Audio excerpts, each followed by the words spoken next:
Good afternoon and welcome to Well Aware with Michigan Medicine. I'm Eric Farron, Emmanuel N. Maisel Professor of Oncology and Director of the University of Michigan Health Rogel Cancer Center. The panel of experts joining me for about 45 minutes today will be talking to you about research opportunities and their latest information about cancer treatments. We will address the questions that have been submitted in advance, as well as questions you may think of during this live event. To submit a live question at any time, please use the question and answer feature at the bottom of your screen. We'll do our very best to get to as many questions as possible. I encourage you to stay with us through the end of the webinar, as we'll have the opportunity to hear from Nate Forbes, a business leader and philanthropist whose family is the driving force behind our Forbes Institute for Cancer Discovery. The Forbes Institute is a critical component of the Rogel Cancer Center's research enterprise and its mission to translate laboratory discoveries into treatments that better prevent, treat, and cure cancer and improve quality of life for cancer patients and survivors. Grants from the Institute have supported the 3 researchers you'll be hearing from today, as well as many others. Now I'd like to introduce you to our panelists. Joining us are Dr. Sunitha Nagrath, Rogel Scholar of the UM Health Rogel Cancer Center, Forbes Scholar of the Forbes Institute for Cancer Discovery, and Professor of Chemical Engineering. Our second participant is Dr. Dan Wall, Assistant Professor of Radiation Oncology and Senior Scholar of the Forbes Institute for Cancer Discovery. And our third participant is Dr. Max Wisha, the Madeline and Sidney Forbes Professor of Oncology and Director of the Forbes Institute for Cancer Discovery. At this time, I'll be giving our 3 panelists the opportunity to tell you a little bit about their research and scholarly specialties before we launch into the question and answer session. Panelists, I'd also like you to address an important topic. What do you think is Michigan Medicine's greatest contribution to the cancer problem to date and going forward? Dr. Wisha, please tell us about your work and your thoughts about Michigan Medicine's most distinctive contributions to the cancer problem.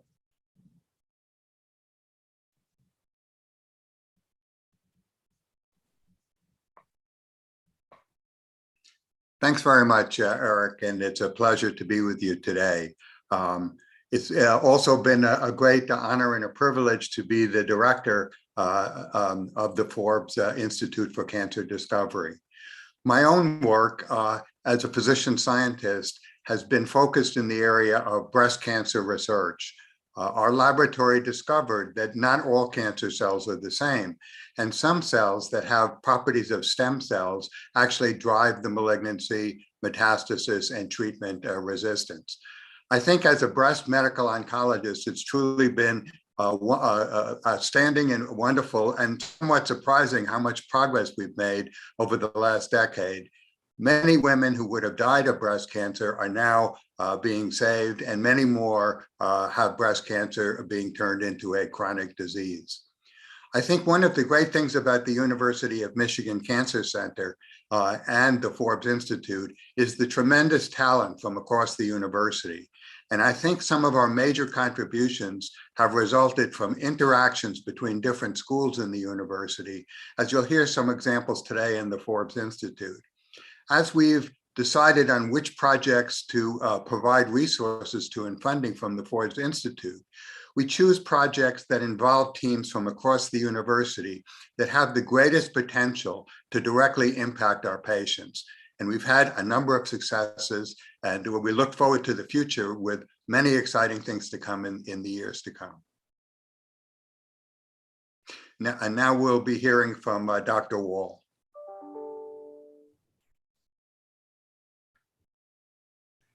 Thank you very much, Dr. Wisha.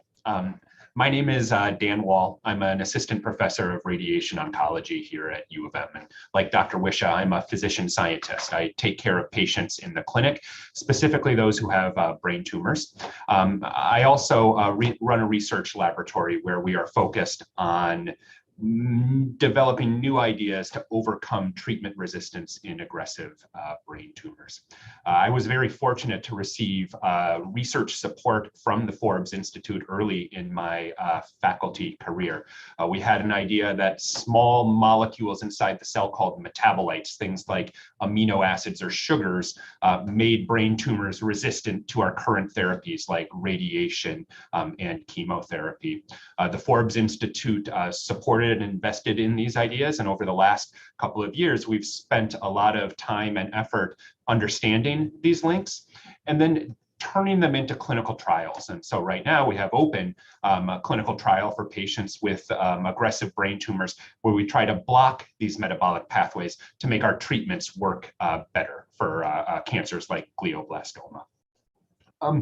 I think the University of Michigan is unique in its ability to invest in truly original therapy ideas. I think what I see here is experts from a diversity of fields, all interested in cancer, but with really new ideas on ways to make treatments better. Having a place like the Forbes Institute invest in these ideas and allowing people to bring them to clinical trials so that patients 10, 20, 30 years down the line have the opportunity to have these new therapies makes me really proud to work here. Now I'm going to hand it off to my colleague, Dr. Sunita Nagrath. Thank you, Dan. Hi, good morning, everyone. This is Sunita Nagrath. I'm a professor of chemical engineering at University of Michigan. I'm trained as an engineer. I have a PhD in mechanical engineering. My lab at University of Michigan is focused on biomedical engineering research, like developing microscale and nanoscale technologies for the translational application, very specific to cancer. We are developing ultrasensitive microfluidic chips and the devices that can isolate circulating biomarkers from the blood with ultrasensitivity.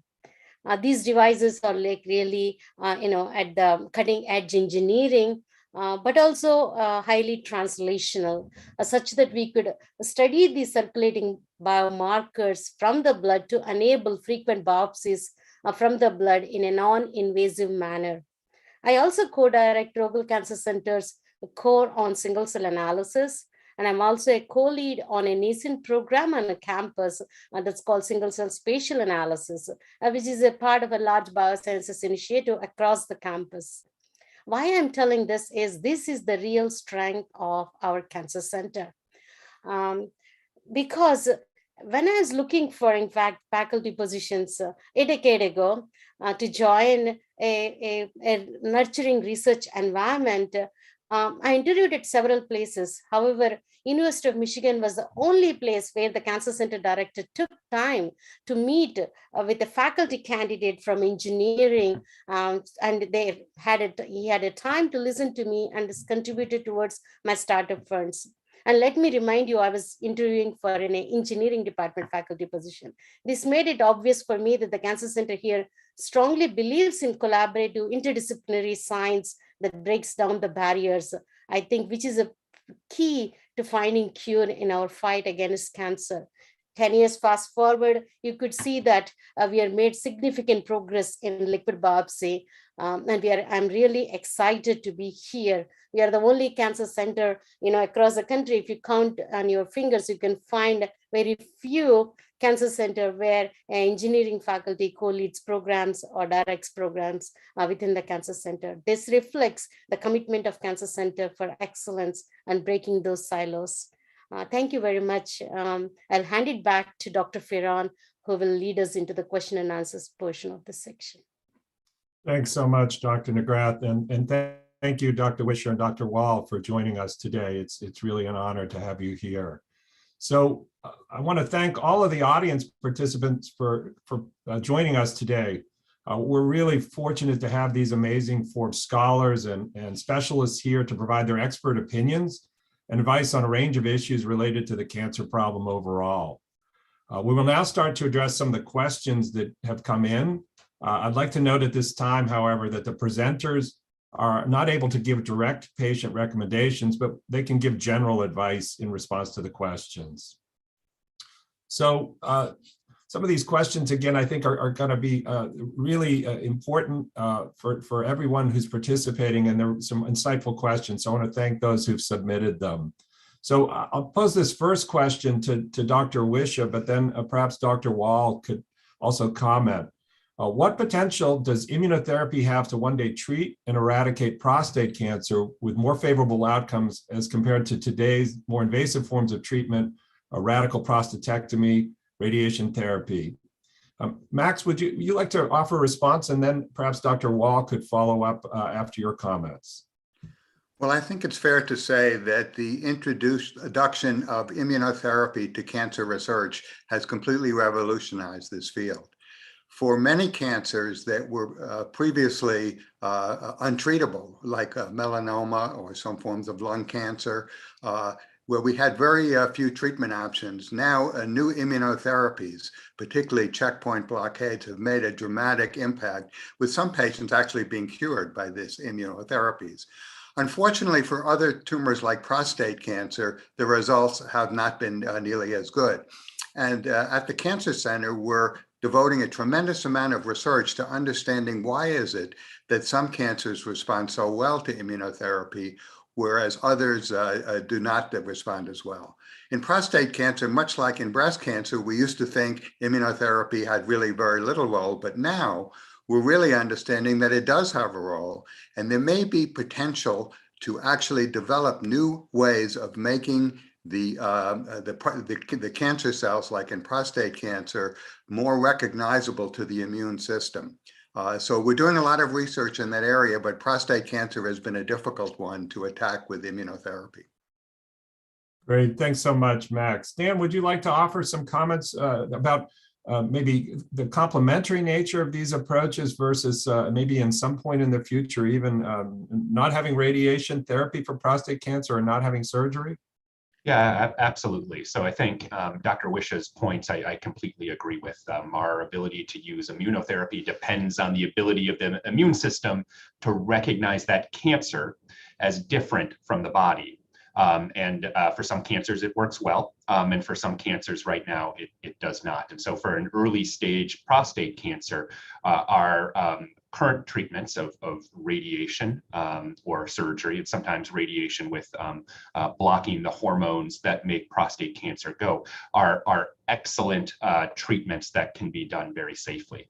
Now, there's interest in allowing these two types of treatments to work together. There's some data out there that radiation might make the prostate cancer more recognizable from the immune system, but even this is still in early days for a cancer like prostate cancer.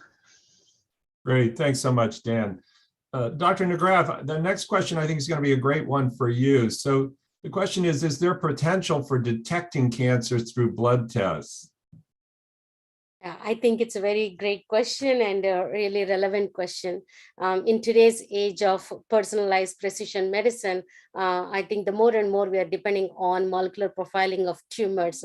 So the last decade has been an immense progress in liquid biopsy that is looking for these markers from blood-based, like circulating tumor DNA, circulating tumor cells. And we have made immense progress in it because we could get all the molecular profiling information you could get from a tissue from these circulating biomarkers. But diagnosing cancer, screening for cancer adds an additional layer of complexity because at early stage of cancers, these markers are present at a low frequency, at a low concentration. So the technologies that are and the approaches and the methods has to be highly specific and sensitive. But at Rogel Cancer Center, we are making a huge progress. Indeed, recognizing the expertise across the campus, we are now putting a shared resource for a liquid biopsy core. This is a shared resource for analyzing blood-based markers so that we could open up much more and enroll more patients so that we could develop this test early on for screening, for monitoring the patients and such. Great, thanks so much, Sunita. Those are important comments. I'll move on to the next question. I think we could talk about blood-based tests for cancers of various in considerable depth, both for patients at higher risk and the general population. And there's lots of of interesting aspects of that, but there are some other great questions. So thank you, Sunitha. So the next question's, I think, that a good one for Dr. Wisha, given his specialty. Dr. Wisha, what are the latest treatments for breast cancer? I think the question might be, what are the ones that have emerged most recently? And then your thoughts about how these relate to metastatic breast cancer and the opportunities there and the current challenges. Well, actually, we've made very significant progress in treating all the different forms of breast cancer. Breast cancers are not all the same, and there are different varieties of breast cancer, but in each of the varieties, we've made very substantial progress. Most breast cancers are sensitive to hormones like estrogen, but now it's been discovered that by adding other drugs to these estrogen therapies, they make them much more effective.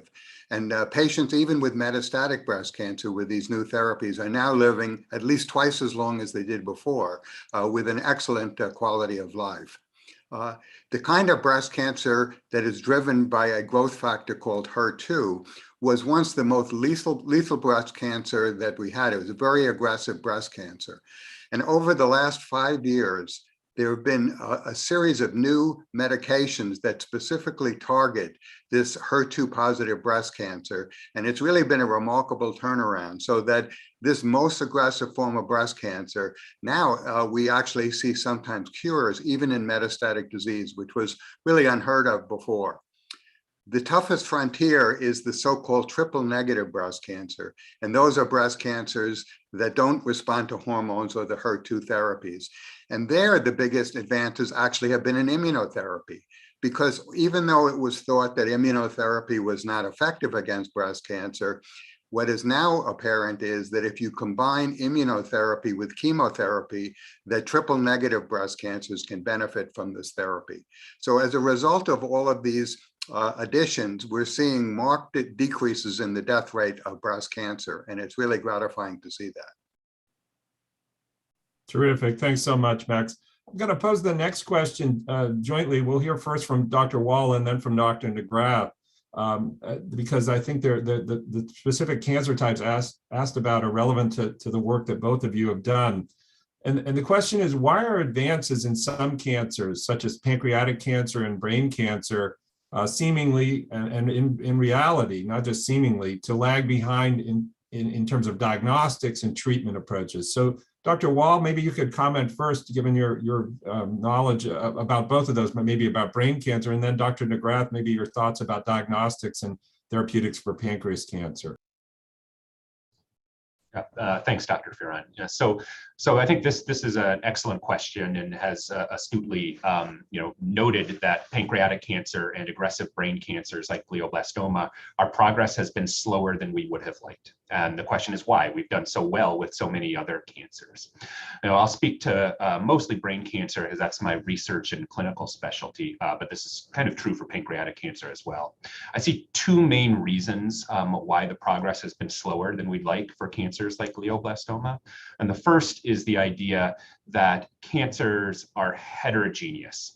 So we've known, as we've analyzed cancers more and more, been able to do tumor sequencing, that one person's cancer is different from another person's cancer. Dr. Wisha just spoke to this. One breast cancer is different from another breast cancer. And as we've learned that, we know that one responds to certain types of therapies and another responds to other therapies.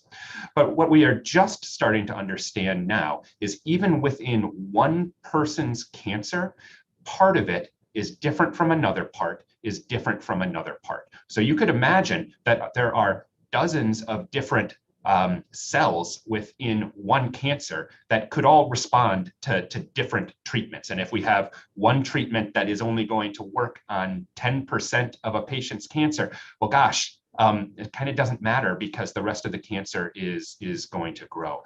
And I think this idea that we need to understand not just a global average of what's going on in one cancer, but really a nuanced understanding of what's going on in all the different cells and all the different regions of those cancers, and try to identify some commonalities that could work to treat against all of these, or combinations that would work to treat the majority of these cells. That's when we're really going to see some the needle start to move for these more aggressive treatments. And Dr. McGrath, I'll let you speak towards the rest of it. Yeah, thank you. I just want to add to what Dr. Val has indicated, that the aggressiveness of the pancreatic cancer. I think earlier we could detect, probably there's a lot of scope for treatment success. I think that's when we made great strides in breast cancer. Early screening really saves the lives. But when it comes to pancreatic cancer, what we see is the late and late it gets diagnosed, so it is harder to treat. But even with the localized pancreatic cancer, when we look for circulating tumor cells, these are the circulating cancer cells in the blood that came from the tumor.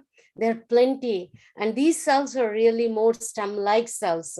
When you take these cells and inject into mice, you see that mice develops tumors within a few weeks.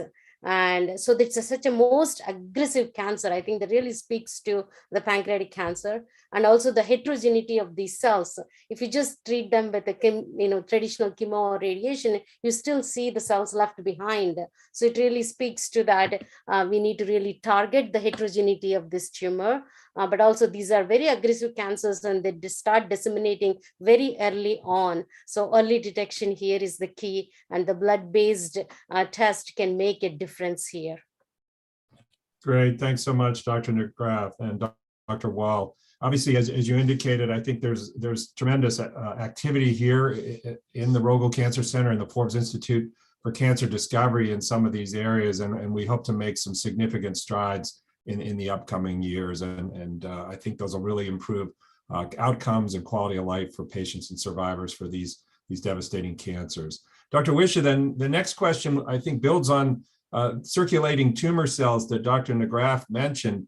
And the question is with respect to what have we learned about the microenvironment where those circulating tumor cells may land? And then I think perhaps the question relates to what happens to those cells when they land in a new organ site for circulating tumor cells. What determines, I guess, whether those cells are successful in metastatic outgrowth or perhaps dormancy? And how does that relate to some of your work in cancer stem cells? Yes, well, what we think now, based not only on our work, but other work, is that the stem cells are essentially the seeds of metastasis. But you might think of the organs to which they spread as the soil. And as a matter of fact, it was over 100 years ago that a scientist named Paget actually described this as a seed and soil hypothesis. Of course, at that time, he had no idea what he was actually talking about as seed and soil. But now we think, again, the seeds are stem cells and the soil is what happens in these distant organs.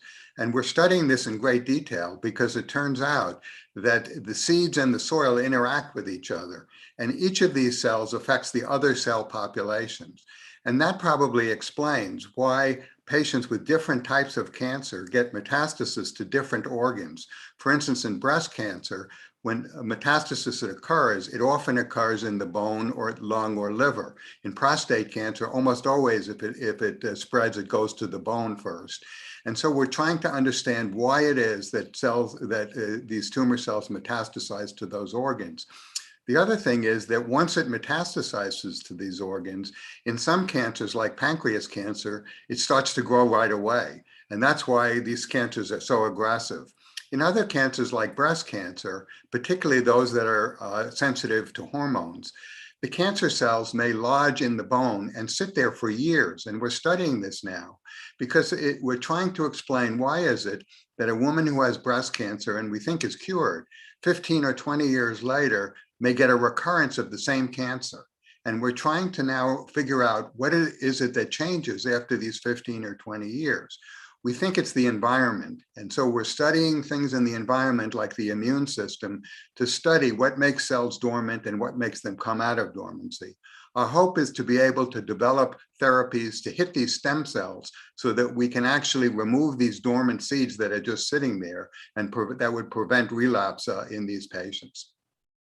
Great, thanks so much, Max. Really important concepts. So I think the next question is a really tough one, but it's a really important one. And I think maybe we'll talk also about how it relates to common cancer. So the question is, what are we doing here at Michigan Medicine, the Rogel Cancer Center, Forbes Institute for Cancer Discovery, to recruit patients for data gathering purposes and clinical trials on rare cancers, and how do we use social media or other approaches? And And maybe the panelists, I'll ask Drs. Wall first to respond, and Dr. Wisha could talk about the concept that even in common cancers, that some of the types of treatments really affect small subsets. So I think this is a question that's important not only for what are termed rare cancers, but this potentially small subsets of common cancers. So Dr. Wall, and then maybe Dr. Wisha.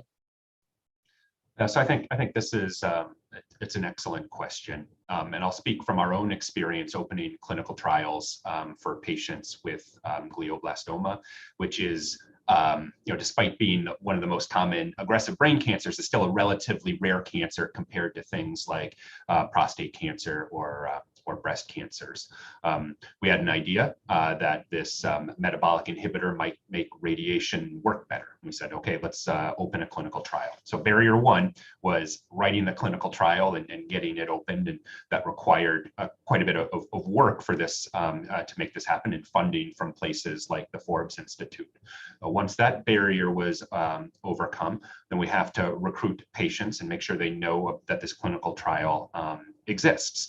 This is only for a subset of patients with glioblastoma. So when we started this trial, it was for patients who were receiving radiation a second time, not a first time, because we weren't sure how well this drug would be tolerated with things like chemotherapy and some of the other things that the patients get. And so we publicized this trial on social media, on Twitter accounts, through the channels of the Rogel Cancer Center, to let people know that it was happening. And one of the concerns that we had originally when we designed this trial, a second course of radiation for recurrent glioblastoma, was that we wouldn't be able to put enough patients on the clinical trial. We're about a year into this clinical trial now. It's enrolling patients faster than we expected. It should be finished in another year or two, when our original proposal said, hey, it's going to take about 5 years to do this. And I attribute this largely to the publicity that has come through places like the Forbes Institute for Cancer Discovery and the Rogel Cancer Center.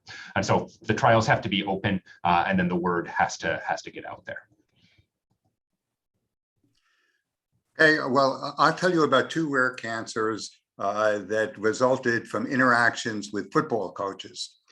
But let me start by saying that because the Rogel Cancer Center is such a major hub for cancer treatment and research, we feel that it's our responsibility to actually become experts, even in the rarest forms of cancer, because we get these patients referred from all over the world. Now, in studying these rare cancers, then one would have to pick what rare cancers are we going to become the world experts in. So that's where the first coach comes in, Bo Schembechler. So when I was Cancer Center director, Bo's wife, Millie Schembechler, died of adrenal cancer, very rare cancer, but very aggressive, for which there was really no treatments and very little research.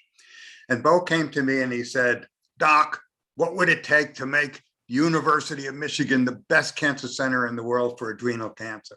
And I said, well, we need to set up a whole program and maybe have an endowed chair in cancer research.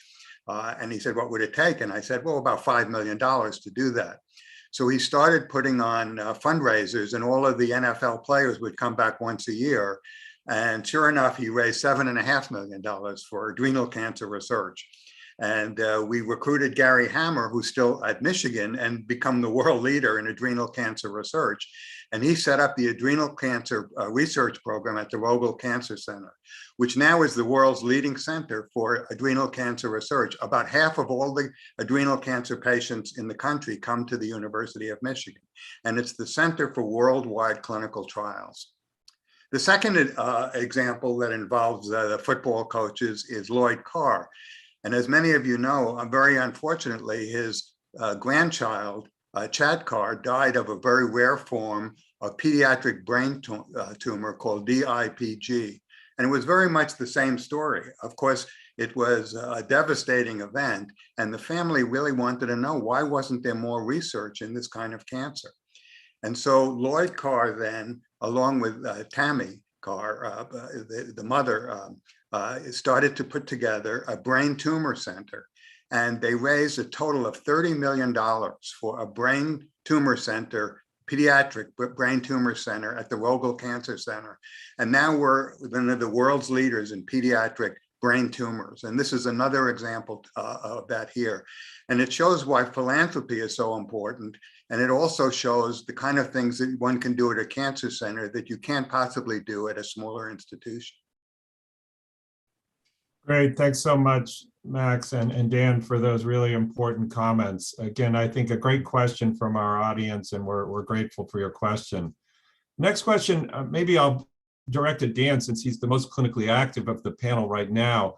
Dan, the question relates to COVID-19 vaccine and vaccination in patients undergoing cancer treatment, and any work that you might be aware of around the country, around the world globally to make the vaccine more effective, I think, in the setting of cancer is, I think, what the question's about. So maybe you can offer some guidance that radiation oncology gives their patients, or you give their patients who might have concerns about COVID and they're undergoing cancer treatment.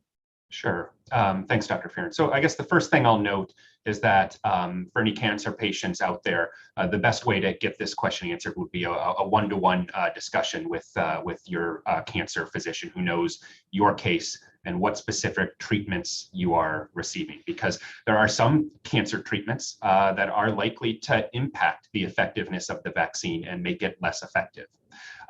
There are other cancer treatments that are really unlikely to make it work less well, and it varies from patient to patient and what treatment a patient is receiving. So in general, treatments that are affecting the immune system, chemotherapies,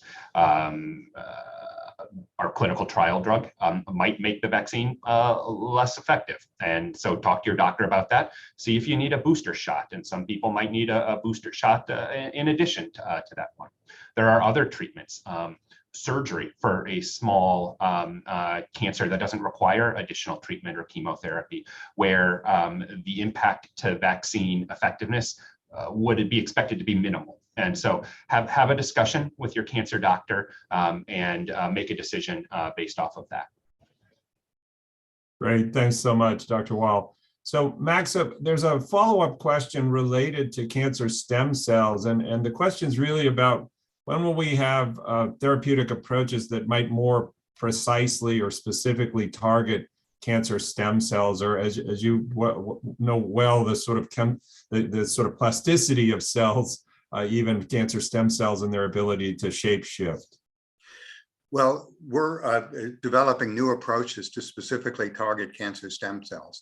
And two of which we think are the most promising are, one, targeting the actual metabolism of cancer stem cells. What we're learning is that within a tumor, these seeds or stem-like cells actually use different nutrients and have different metabolism than the rest of the cancer.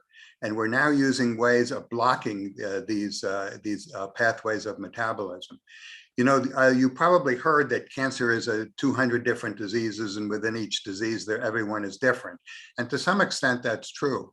But we think that there are commonalities of all cancers, and that virtually all cancers are driven by these stem-like populations that share properties and share different markers. So in addition to the metabolism, we're working with our immunology colleagues to actually develop vaccines that may be able to target cancer stem cells by directly targeting some of the proteins on these cancer stem cells. Our challenge is how to do that while at the same time being assured that normal stem cells are not being targeted by these therapies, because we have to be very careful, because normal stem cells are so important to organ functioning. We certainly wouldn't want to get an autoimmune response against our own stem cells. So we're looking at specific differences between the cancer stem cell and the normal stem cell to try to develop these vaccines. I think ultimately the ideal situation to use such a vaccine might be in the setting such as I talked about before, where you have dormant cells in a woman that might be sitting there for many years, but could come out of dormancy. If we could develop a vaccine that would specifically target these dormant cells, we may be able to eliminate the risk of recurrence in these women. Great, thanks so much, Dr. Wisha. Dr. McGrath, I'm going to pose this next question first to you, and perhaps Dr. Wall can then respond as well, and Dr. Wisha. Maybe you can talk a little bit about the fantastic opportunities at the University of Michigan to engage students undergraduate, graduate students, and professional school students in research, and why that's really one of the passions of so many of our cancer researchers, cancer scholars. Yeah, I think it's the whole research is really driven by graduate students. I think University of Michigan attracts some of the best graduate students, and the faculty here really uses the resources over here to train the students really to tackle the next generation of questions in cancer. Most of the research in our labs are driven by the graduate students. Although I'm an engineering faculty, but there are medical students who rotate in our lab who wants to learn about these translational technologies. We also have biomedical engineering student and chemical engineering and other engineering students who want to work with clinicians to learn what are the ground problems, what are the ground challenges that they could address them. It really works at University of Michigan in a very collaborative way because our graduate students are co-mentored by our collaborators.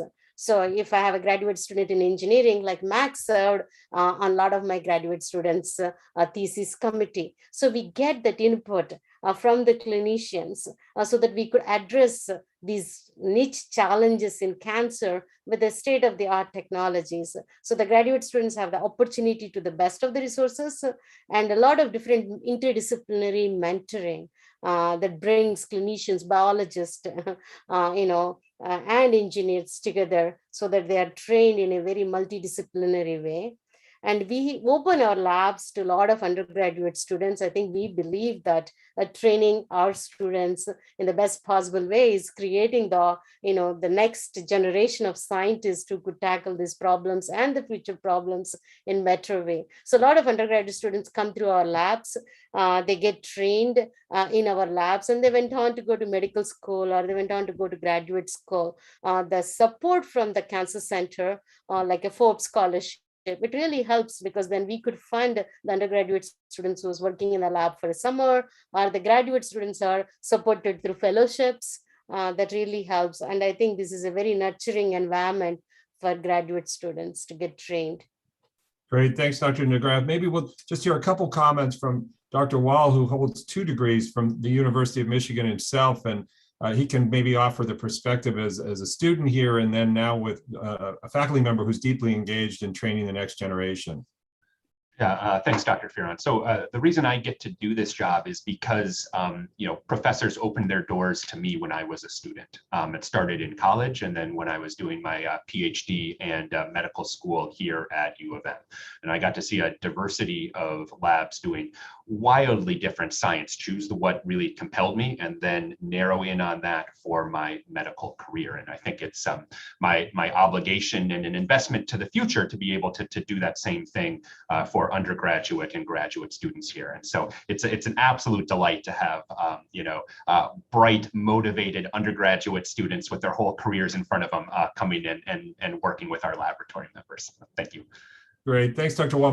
Max, I'm going to pose a really tough question to you and perhaps broaden it just a little bit. So the next question is about cancer prevention and how much of the research at the Forbes Institute for Cancer Discovery and the Rogel Cancer Center in Michigan Medicine is devoted to learning the questions about how individuals can avoid getting different types of cancer, but maybe you could open that up more broadly to the issue of early detection and even identifying individuals who might carry an increased risk due to inherited variants in their genome that might contribute and some of the issues there that you know well from the breast cancer field as an area for prevention and perhaps any other types of cancer you want to comment on. Well, cancer prevention is a tremendously important area, and it, much like the rest of cancer research, is undergoing a revolution in that we're understanding the underpinnings of what actually causes cancer in the first place. Because frankly, in order to really prevent cancer, I think we have to understand how cancers actually develop. The idea that we would just be able to take things and try arbitrarily try to use drugs that would prevent cancer and just hit on one is, it was a wishful thinking, but I think it really depends now on understanding really what's going on. And to me, the key clue here is how does the environment intersect with the genome? as Eric said, we've learned a tremendous amount about the genetics of cancers now, about all the mutations that can drive cancers. What's been much more surprising is over the last 5 or 6 years, what we've actually found is that if you look hard enough in the body, you can find within many organs cells that already have those mutations.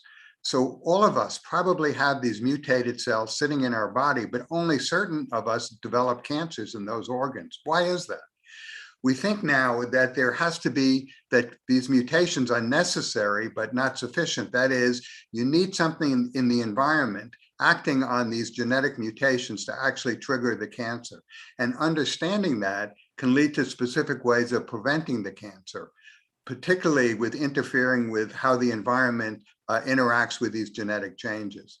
But because these genetic changes are important, we know that certain groups of patients are at much higher risk of developing cancer. And the first real breakthroughs in that area were in breast cancer, where women who inherit breast cancer genes, like the BRCA genes, are at much higher risk of getting breast cancer.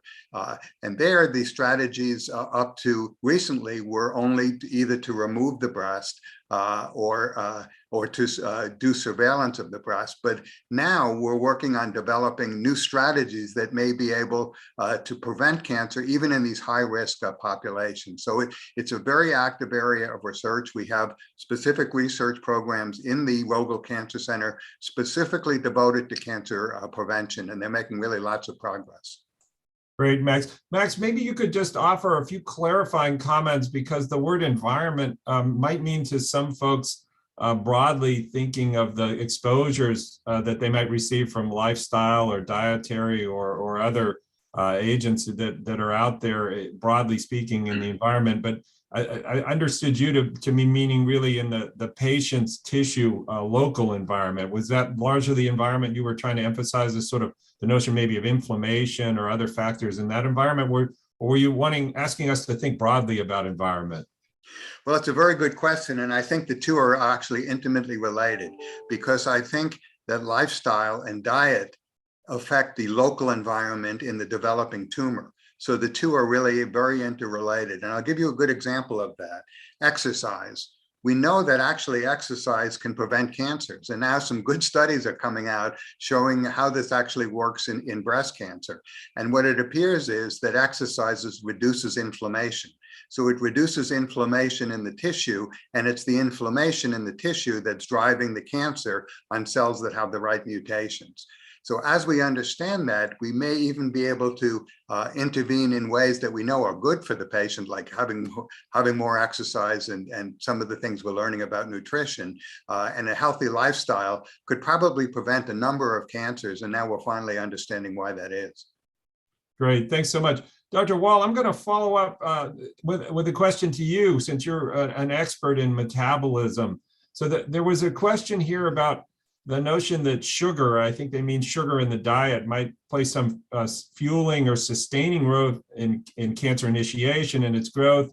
And maybe what you might want to comment more broadly about nutrition in cancer, picking up on some of the issues that Max talked about. Obviously, your work is on a more narrow subset, but I'm certain you know a good deal about this topic as it relates to this question. Yeah, this is an excellent question. It's one I get very frequently from my patients. Is the sugar I eat fueling my cancer? What about other things that I eat? And I'll say this is an area of intense research, trying to remove certain types of food from diet. The people have used the ketogenic diet and intermittent fasting, and removing some amino acids, the building blocks of proteins from sugar, like methionine, to make treatments work better or to be treatments on their own. And I think what I tell a lot of my patients when they ask this is that this is an area that is under intense research, but is not yet kind of a standard care or standard treatment for patients. So, it's a good idea to eat healthily in general, but we don't have evidence yet that these interventions will make treatments work remarkably better. My hunch is that at some point in the future, that evidence will come. The way that cancer cells take energy, sugar, building blocks of proteins, fats, and use it to allow them to grow and to move to places where they shouldn't be. That's real. We can see that on scans. We know we are working to block this, and it's different than most of the normal cells in our body. Some of the normal cells in our body will use things in a similar way. So my hunch is that at some point in the future, these will be effective treatments, but I don't think we have evidence to say that yet. Great, thanks so much.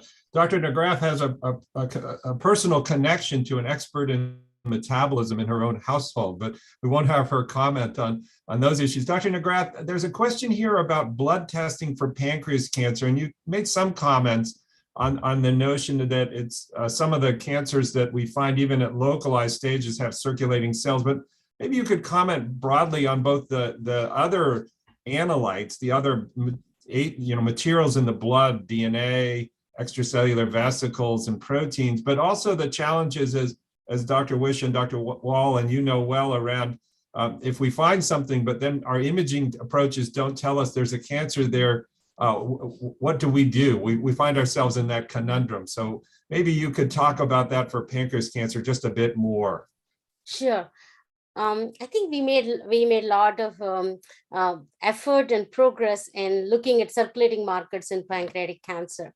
We have analyzed more than 200 pancreatic cancer patients at a different state, resectable, localized, and metastatic pancreatic cancer patients to understand the levels of circulating markers in the blood. Based on that, we have an idea that even at the earlier stages, we were able to find these cells.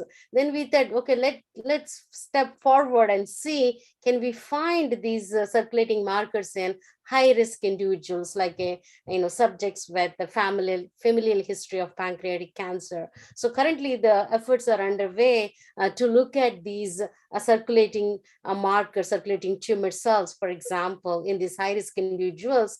And not only just finding, as Dr. Firon mentioned, that just finding these cells is not, just raise more questions than offer solutions. What are these cells? So now we are trying to understand them at single cell level and look at, whether they have any gene carriers that are a really signature of tumor specific origin of these cells.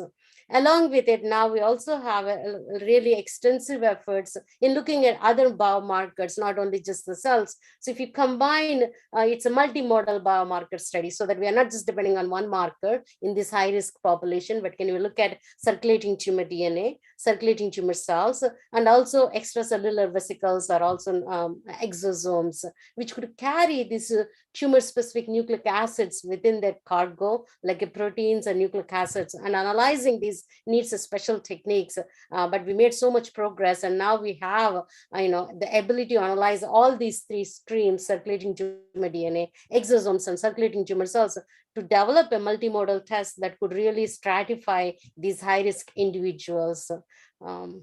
So a lot more to come, but. Thanks so much, Dr. McGrath. Dr. Wisher, there's a question about one of the critical missions that you know well in the Rogel Cancer Center in the area of community outreach and education. And you launched our community outreach and education office when you were director. And the question relates to sort of how cancer centers, NCI designated cancer center, and how the Rogel Cancer Center continue to work to try and reduce disparities, the inequities in health that we know well in cancer, both for incidence as well as for outcomes for patients. So perhaps you could offer some comments around how we serve our local communities, Southeast Michigan and the state and beyond in community outreach and engagement to reduce disparities. Yeah, this is a very important area, and we know that there are great disparities in outcomes, and some of those disparities are biological, but many more of them are because of lack of access of populations and underrepresented populations. So the Rogel Cancer Center, we've really made a major effort to reach out around the state And we have multiple programs in areas with high minority communities to set up programs in education and programs in wellness and screening. We have a whole division within the Cancer Center that is specifically devoted to this. Our goal is to help reduce some of these disparities because with all the knowledge that we're gaining in the Cancer Center, if patients don't have access to these latest discoveries and treatments, then it really doesn't help them. So that's really an important part of our mission to make sure that they have access. It also helps us now that we're creating a network in Michigan Medicine with hospitals around the state. And these affiliate hospitals also serve areas that have minority underserved populations. And so we can institute some of our programs through our affiliate hospitals as well as our outreach units. Thanks so much, Dr. Wisha. Dr. Wall, maybe you could comment, since it's relevant to a subset of the brain tumor patients that are seen at Michigan Medicine, about how we carry out sort of prevention or at least early detection efforts in cancer patients who carry inherited variants that might predispose them to particular cancer types, such as the Li-Fraumeni families or some of the breast ovarian cancer patients, and there are undoubtedly many others. But maybe you could just offer some thoughts about that in a general sense. Yeah, so I think there's kind of two ways I think about this, and one is for the subset of patients where we know that this patient or their family has an inherited syndrome that predisposes them to developing cancers or additional cancers in the future. We have a program, a screening program here at the Rogel Cancer Center where these patients are followed, and there are different screening protocols for patients who have a BRCA mutation in themselves or their family. The screening should start earlier. History of colon cancer, start earlier. The second piece of this, and so that's when we know. The second piece of this is when we suspect that a patient or their family might be at risk of carrying one of these familial syndromes like Li-Fraumeni that you mentioned. And that's where the genetic counseling services at the Rogel Cancer Center become very helpful. So we frequently, when I'm talking to a patient or one of my colleagues is talking to their patients, and we notice, gosh, a pretty strong family history of cancer, we'll recommend having a discussion with the counseling services to talk about what are the reasons to get formal testing done to see if there is one of these germline conditions. And then if there is, again, move to the take action part of this, where screening recommendations really are different. Great, thanks so much, Dr. Wall. We're getting nearer the end of our time, and so I want all three participants today to offer really, I think, some thoughts about some of the major challenges going forward and really the tremendous opportunities to improve cancer cures and cancer outcomes and quality of life for all patients and survivors. So there have been obviously tremendous strides in the treatment and in some cases prevention and early detection of a number of different cancer types. And I'll ask Dr. Wisha first, what do you think remains arguably for you one of the most vexing problems that we're left to solve in cancer? And what will it take to solve that problem? And then perhaps Dr. McGrath can go next, and then Dr. Wall. So Dr. Wisha. To me, the greatest problem is one that I already touched on, and that is, how does the environment interact with genes to actually cause cancers? And by the environment, I also mean things like the immune system. And once we understand how that works, how can we exploit that to actually treat cancers that already have developed? And that involves potentially totally new approaches that interfere with this environment genetic interaction. And I think I'm more of a lumper than a splitter in that I like to look for commonalities between cancers rather than thinking each cancer is so different. I like to think what they have in common and how can we actually target the commonalities across cancers. Great, terrific. Dr. McGrath. Yeah, some of this I already alluded in our previous discussions. My dream is to be able to develop a reliable blood-based test that could screen for cancer, for any type of tumors, so that we could really detection early on could really improve our outcomes. We know that we have really good treatments and a lot of treatments in pipeline that could target these cancers pretty well. So developing a blood-based test that could detect the cancers early on and could screen the high-risk population. And another part of that is also another low-hanging fruit, but also how can a high, hugely impactful would be is, if you could stratify the patient for recurrence. For example, we do under the Forbes Scholar, we have a project in which we are screening DCIS patients for the cells in circulation.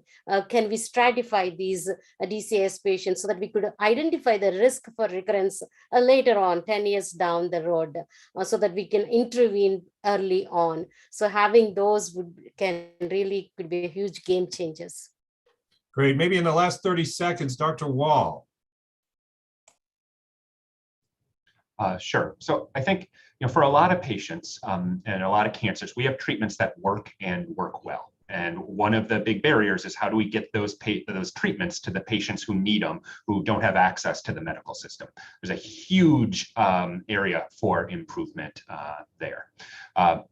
There's a second set of cancers, the ones I work on, where gosh, it's just the treatments that do not work. And that's where we need a real biologic understanding of what's going on with these cancers, designing new treatments, designing ways to make our current treatments work better, and doing so in a way that when they work, the toxicity and the quality of life afterwards is good. And so those are the things that I really think about on my day-to-day basis.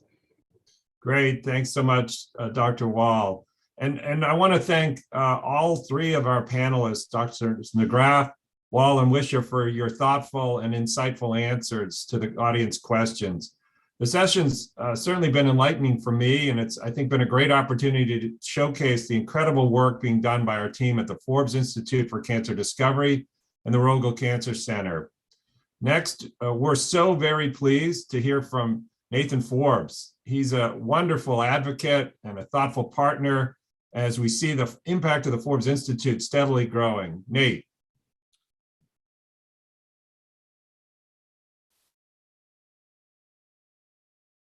Thank you, Dr. Farron, and thank you to all the panelists that participated in today's webinar.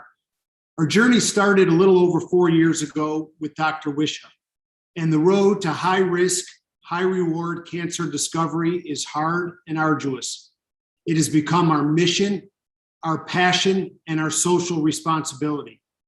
The Forbes family has invested our philanthropy time and dollars with a very talented and deep team at the University of Michigan, led by Dr. Wisha and Dr. Farron. The Forbes Institute for Cancer Discovery is about hope, it's about promise, and it's about human dignity. So please help us in any way you can as we continue this passion and this mission and work hard to further advances that have come before us.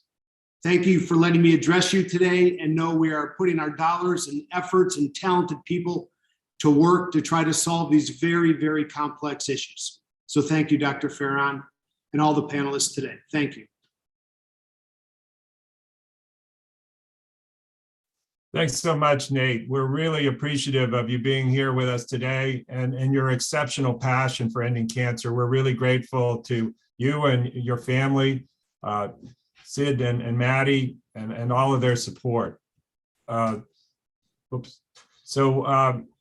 Just as a reminder for those, there will be a recording of the webinar that'll be sent as a follow-up email to all of those who registered, including a link to support our Forbes Institute for Cancer Discovery Fund, which provides grants to the most promising breakthrough projects. And we believe many of these will have impact in improving patient quality of life and outcomes, not only for cancer patients, but survivors in the upcoming period.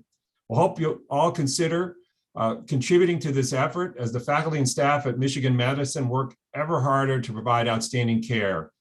Please also consider visiting the WellAware website to stay informed on this webinar series, and we'll send out information soon regarding future events.